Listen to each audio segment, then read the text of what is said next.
उधर बुल्ले शाह फाका मस्त फकीरी में दिन बसर कर रहा था गुरु के आश्रम में। दिन दुनिया से बिल्कुल बेखबर, अपने मौला अपने सदगुरु इनायत शाह की खुदाई रहनुमाई में। उसे क्या पता था कि उसकी वजह से सैयद हवेली में कलह कलेश की आंधी उठ खड़ी हुई है। वह तो रोजाना की तरह इस दोपहर भी आश्रम की सेवा में व्यस्त था। तभी आश्रम के बाहर एक शाही बग्गी रुकी। उसमें से भाभियां और बहनें नीचे उतरी। मित्र ने आश्रम की ओर दिखाकर कहा, यही है इनायत शाह का आस्ताना, जहां नवाब साहिब ने जिंदगी गुजारने की ठानी है। ये भाभियों की भौहें तन गईं। इत्र गंध से महकती बहनों का हाथ बरबस ही नाक पर चले गया।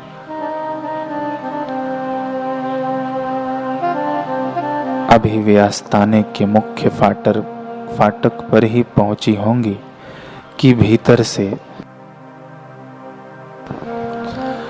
5-6 अराई चरैया निकलते हुए दिखाई दिए।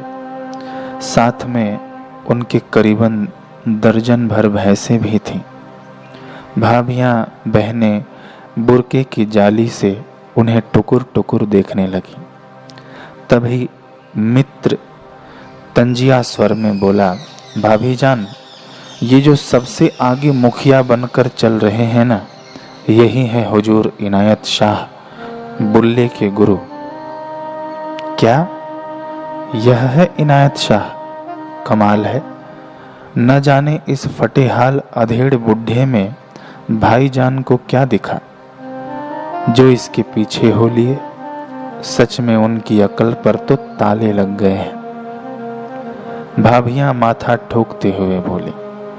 बहनों का भी तेज तर्रार स्वर उभरा, यह भी तो हो सकता है कि यह बुड्ढा कोई बहुत बड़ा टोटकेबाज तांत्रिक हो। इसने ही हमारे भाईजान पर कोई जादू टोना फेंका हो। हाँ, हो सकता है, बिल्कुल मुमकिन है। पर ये साहबजादे हैं कहाँ? भाभियां एक स्वर में बोली। कर रहा होगा अंदर भैंसों की मालिश। मित्र तड़ाक से बोल पड़ा। पिछली दफा उसे यही करते पाया था। शायद यहाँ उसको यही काम मिला है। चलो अंदर चलकर देखते हैं। सभी आश्रम के भीतर अहाते में चले आए। चारों ओर नजरें दौड़ाईं, परंतु बुल्ले शाह कहीं नजर नहीं आए। तब मित्र ने एक गुरु भाई द्वारा बुल्ले शाह तक अपने आने का पैगाम भेजा। पैगाम मिलते ही बुल्ले शाह बेखौफ होकर इनके पास आए। उसे देखते ही सभी ने अपने बुर्कों के नकाब उठा दिए। अरे बहनें भी आई हैं, कहो कैसी तबीयत है बहनों? एक बहन ने उखड़े हुए स्वर में कहा कि तबीयत तो हमारी आपने नासाज कर दी है भाईजान। बुल्ले शाह मुस्कुराते हुए बोले, हमने? अब इतने अनजान भी मत बनिए। यह बताइए कि आप वापस क्यों नहीं लौटे? हमने तो अपना पैगाम मित्र के जरिए पहुंचा दिया था। क्या आप सबको नहीं मिला? बहन ने कहा, मिला था, परंतु यकीन नहीं हुआ कि हमारे नरम दिल भाईजान ऐसा कहरी और कठोर पैगाम भी भेज सकते हैं, इसलिए हम खुद चले आए। बुल्ले शाह हंसते हुए बोले, क्यों, ऐसा क्या कहर ढा दिया हमने? बहन बोली, अम्मी जान इतने चाव से आपकी निगाह के रंगीन ख्वाब बुनती रहीं और आपने फकीरी की राह चुनकर एक झटके में उन्हें तार तार कर दिया। क्या यह किसी कहर से कम है? बताइए। उन्होंने आज तक जो आपको लेकर अरमान संजो रखे थे, उनका क्या होगा? फैसला लेने से पहले सोचा आपने? आपके वालिद अर्थात पिताजी, बड़े भाई भाभियां, हम बहनें, सभी तो आपसे मोहब्बत करते हैं। सभी का कितना लगाव है आपसे, और आपने इन रिश्तों का जरा कदर भी नहीं किया। आपको रब की सौगंध भाईजान, सच बोलिए, क्या हमारे लिए आपके दिल में थोड़ी सी भी खींच नहीं उठती? घर कुनबे का एक लम्हा के लिए भी ख्याल नहीं आता? कैसे आप अपने को छोड़कर यूं गैरों की बस्ती में आ बैठे हैं, और यह क्या हाल बना रखा है अपना? देखी आपने संसार की रीत, जज्बातों के कैसे कैसे पैंतरे फेंके जा रहे हैं। गुरु दर पर रहने वालों के कदमों में मोह की बेड़ियां कैसी डाली जा रही हैं। सुबकियों सिसकियों के रोड़े कंकड़ बिखेरे जा रहे हैं। दुहाइयों कसमों सौगंधों के जाल बिछाए जा रहे हैं। आंसुओं का ऐसा गहरा दरिया बनाया जा रहा है जिसे गुरु भक्त पार न कर सके, उसमें डूबकर संसार का ही हो जाए। संसार वालों, तुम्हारे शातिर पैतरे कैसे उसे फांसेंगे जो साक्षात प्रेम मूर्ति गुरु की घुंघराली लटों में उलझ चुका हो, उसकी अलौकिक मुस्कान का कायल हो गया हो। भला क्यों बेकार मेहनत करते हो? सोचो, क्या कभी शहद चूसती मधुमक्खी कूड़े घर की ओर उड़कर जा सकती है? और शिष्य के लिए तो गुरु के चरण ही शहद हैं और संसार कूड़ा है। बुल्ले शाह को भी प्रेम का वही शहद प्याला मिल चुका था। उस पर अपने गुरु इनायत के सच्चे प्रेम का नशा चढ़ चुका है। ऐसा नशा जो कभी नहीं उतरने वाला, ऐसी मादकता जो केवल मन नहीं आत्मा को भी मदहोश कर देती है। बहनों भाभियों ने इस नशे को उतारने की भरसक कोशिश की, जज्बाती दुहाइयों की छींटें मारी, तर्कों दलीलों से उसे भरपूर झंझोड़ा, पर सब बेअसर। अब हम गुम हुए प्रेम नगर के शहर, बुल्ला शाह है दो ही जहानी, कोई न दिसदा गैर। भाभी बहनों, हम तो इस प्रेम नगर में गुम हो चुके हैं। हमारा दिल इसकी नूरानी गलियों में खो गया है। हमारे पास बचा ही क्या है जिसे साथ लेकर हम आपकी मोह नगरी में वापस लौट चलें। हम तो अपने गुरु को बिक चुके हैं। अगर आप जोर जबरदस्ती करेंगी तो फकत हमारी जिंदा लाश ही आपके साथ लौटेगी। क्या अम्मी जान इस चलती फिरती लाश से अपने अरमान पूरे कर सकेंगी? क्या आप अब्बू और भाई जान एक मुर्दे को हवेली में कैद रखकर खुश रह पाएंगे? अगर आप सभी वाकई हमसे मोहब्बत करते हैं तो हमें यहीं रहने दीजिए। हमारी दुनिया सदगुरु तक सिमट गई है। वे हमारे लिए दोनों जहां बन चुके हैं।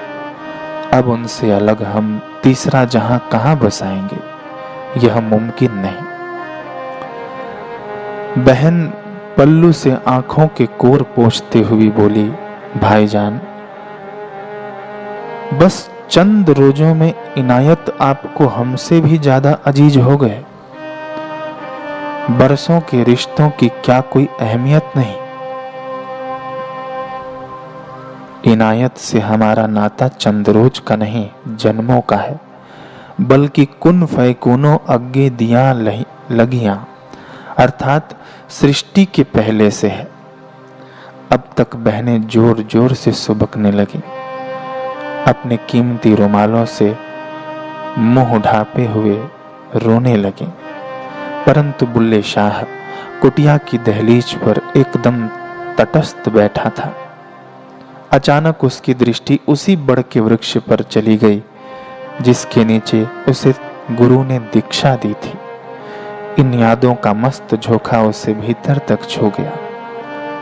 उसके चेहरे पर मुस्कान छा गई, गुरु की याद आ गई। बहनें सिसक रही हों और भाई बेपरवाह से मुस्कुरा रहा हो, अब यह बात अध्यात्म की आंख से देखने पर तो समझ आ सकती है, मगर सांसारिक दृष्टि में तो यह घोर निर्लज्जता है, मोह ममता की अदालत में भीषण अपराध है। भाभियों से भी यह बर्दाश्त नहीं हुआ। एकदम तमक उठी, भाईजान, हमने तो सुना था कि खुदा से इश्क करने वाले खुदा के बंदों का भी ख्याल रखते हैं, उनमें कूट कूट कर इंसानियत भर जाती है। पर हम यह क्या देख रही हैं, आपके अंदर का भाई तो क्या इंसान तक कहीं दफन हो गया है। आप अपनों को रुसवा करके मुस्कुराना सीख गए हैं। आपको तो बस अपने अरमानों का किला खड़ा करने से गर्ज है, फिर भले ही उसकी बुनियाद में कितनों के अरमानों की लाशें बिछी हों। समझ नहीं आता यह खुदा परस्ती है या खुद परस्ती। बुल्ले शाह बोले, आप हमें गलत समझ रही हैं भाभी जान। भला हम क्यों किसी को रुसवा करेंगे। आपने कहा कि हमें फकत अपने अरमानों से गर्ज है, मगर इसी अरमान को ही तो अंजाम देने के लिए हम सभी को यह इंसानी जिस्म मिला है। यह हमारा नहीं, दुनिया भर के संतों और शास्त्रों का फरमान है। रही बात मेरे भीतर के इंसान और भाई की, तो भाभी जान वे दफन नहीं हुए हैं। अब तो वे मोह के तंग कब्र को फाड़ कर रूहानी इश्क, गुरु के इश्क के खुले आकाश में जी उठे हैं। इसी पाक मोहब्बत के वास्ते मैं आपसे कहता हूँ कि आप अपने जिगर के अरमानों या दर्द का नहीं, रूह के मकसद का ख्याल करें। इसके लिए आप भी इनायत शाह की शागिर्दी हासिल करें, उनसे दीक्षा ले लीजिए। सच में यह सुनकर तो भाभियां झेप गईं। उन्हें अपने सभी जज्बाती पैतरे बुरी तरह विफल होते दिखाई दिए। अब उनके पास कोई दलील शेष न बची, इसलिए हवेली से जो भावुकता का नकाब ओढ़कर आई थी, उन्हें उतार फेंका। अचानक उनकी आवाज में तीखे विद्रोही स्वर निकले। एक भाभी बोली, क्या कहा? उस अराई बुढ़ऊ की शागिर्दी, वही न जो अभी मैले कुचैले चीथड़ों में भैंसे हाँकता हुआ बाहर जा रहा था। दूसरी बोली, हाँ हाँ वही। बुल्ले शाह मुस्कुराते हुए बोले, अच्छा तो आप सभी को साईं जी का दीदार हो ही गया, सुभान अल्लाह। परंतु मेरी नासमझ भाभियों, जिन्हें तुम अधेड़ उम्र का चीथड़ों में लिपटा हुआ बुढ़ा जान रही हो, अरे उनकी हकीकत और असलियत कुछ और ही है। हाँ, मैं मानता हूं मेरे गुरु हाथ में डंडा, कंधे पर कंबल डालकर जंगल जंगल फिरता है। उसने मामूली चरवाहे जैसी शक्ल बनाई हुई है। उसकी मुकुट भैंसों के बीच रुलती दिखाई देती है, जंगल की झाड़ झांखड़ों में छिपी पड़ी है। परंतु एक बात समझ लो भाभियों, मेरे सदगुरु साक्षात खुदा हैं, परवरदिगार हैं। वह गरीब नवाज और शाहों के शाह हैं। भाभी व्यंग्यात्मक हंसी के साथ बोली, शाहों के शाह, जो खुद तो गुदड़ लत्तों में था ही, आपके भी शाही रेशमी वस्त्र उतरवा लिए और ये चीथड़े पहना दिए। ऐसा है वो शाहों का शाह। सभी भाभियां और बहनें तीखे अट्टहास कर उठी, चुभते मखौल करने लगे। परंतु एक शिष्य को इससे क्या? मेरी राहों में आकर वो सदा कांटे बिछाते हैं वो कांटे ही मेरी हिम्मत, मेरी कशिश बढ़ाते हैं। ओ भाभियों, मुझ पर यूं ताने उलाहने क्यों कसती हो? अरे सब रल मिलकर मुझे बधाई दो। गुरु के मिलने से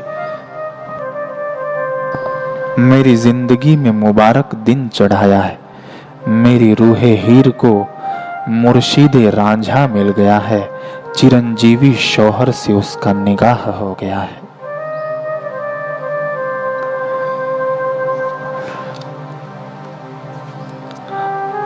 इतना सुन भाभियों ने तेज तर्रार स्वर में कहा, अब्बू जान का तो आपने जीते जी कत्ल कर दिया है। पूरी सैयद परिवार में जो उनका रुतबा था, आन बान था, उसे बेदर्दी से आपने कुचल डाला। वाह, क्या नायाब सिला दिया है उनकी मोहब्बत का।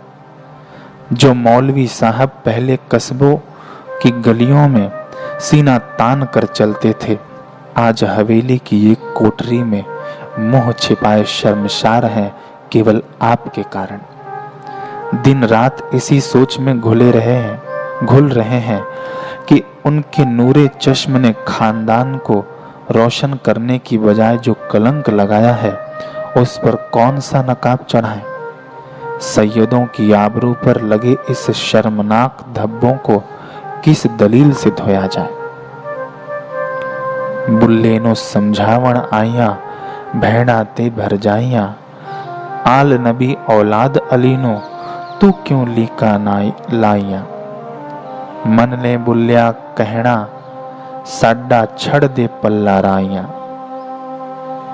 अरे भाईजान, हमारा तो हजरत मोहम्मद और हजरत अली का हैसियतदार कुल है। क्यों एक बदजात अराई की दहलीज पर बैठकर उसे बेआबरू कर रहे हैं। बात की नजाकत समझिए, वापस चलिए, छोड़िए इस अराई बुढ़े का पल्ला। उसकी तो नस्ल तक इंसान की नहीं लगती, न शक्ल से न अक्ल से। जिन्हें चराता हाँकता है उन्हीं जैसा लगता है। खुद के तो आगे पीछे कोई है नहीं और हमारा भी बसा बसाया घर उजाड़ दिया इस बुढ़े ने। जुबान काबू में रखो भाभी, खबरदार अगर अब एक भी लफ्ज मेरे गुरु की शान के खिलाफ बोला तो, वरना हम भी अपनी सारी तहजीब और हदें भूलने पर मजबूर हो जाएंगे। बुल्ले शाह गरज उठा।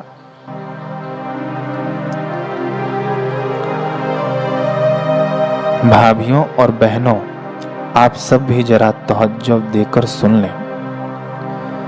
हम डंके की चोट पर ऐलान करते हैं कि आज से हमारी जाति वही है जो हमारे सदगुरु की जाति है। हम भी उसी बिरादरी के हैं जिसके हमारे मौला इनायत हैं। जहड़ा सानो सैयद सद्दे, दोजख मिलन सजाइयां। जो कोई सानो राई आंखें, भिश्ती पिंगा पाइया।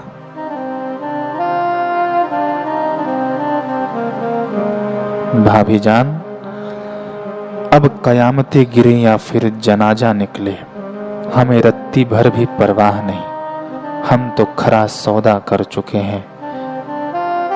अपने गुरु के कदमों में बेमोल बिक चुके हैं। इस सिर के लिए कोई दूसरी दहलीज नहीं है। बुल्ले शाह एक सौदा कित्ता, न कुछ लाहा टोटा लित्ता।